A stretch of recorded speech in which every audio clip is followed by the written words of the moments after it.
So if you pay attention to all the Glamour magazine, Vogue magazine, romance novels, you know, and by now, you've been convinced that the number one reason you're on earth is to be in a relationship, okay? And it may or may not be true, gang, but if it is true and you think that that's the most important thing in the world is to be in love and to date and maybe to move on to something more serious, don't go any further. Watch this video. Take notes.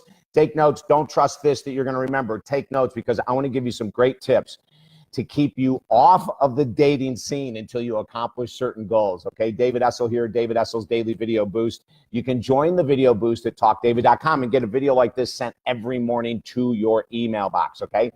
So when I say don't date until you do certain things, this is probably one of the most powerful videos I could do for everyone who's single that's really looking for love. So what do we say? Number one, don't date until you're really happy being alone. I know. It sucks, doesn't it? Because so many of us have been convinced that you're going to be happy when you find that perfect relationship. It's not true. If you can't find ways to entertain yourself without alcohol and drugs and food on Friday and Saturday night and be at peace, you're not ready to date. Is that a harsh statement? Might be, but it's the truth.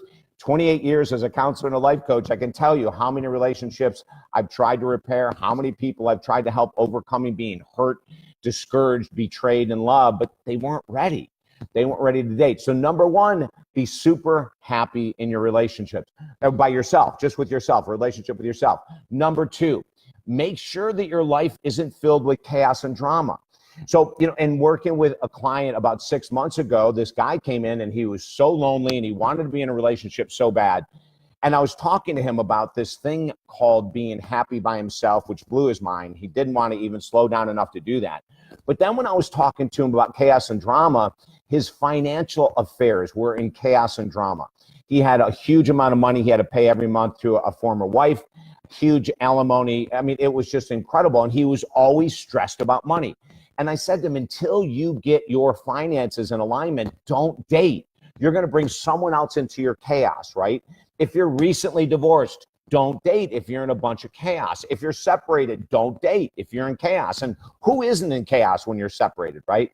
So number one is make sure you're happy being alone on your own. Number two, make sure that you don't have a lot of chaos in different areas of your life. Like clean up your life before you try to bring someone else in it, right? And then number three, and this is a big one, make sure you have fully forgiven all of your former lovers. It's brutal, isn't it? Like, just to think about that. If you still have resentments against men that you've dated or women that you've dated, no matter how chipper you think you can be, you're going to bring that doubt, that edge into a new relationship. Work with a therapist, a counselor, a minister, a priest, a coach. We have helped people to release resentments against all kinds of individuals that have cheated on them, stolen from them, betrayed them. And once they got clean of their resentments against the past, they were then ready to date. So if you follow what we're asking you to do right now, it might take 6 months, it might take a year, it will be well worth it. Okay?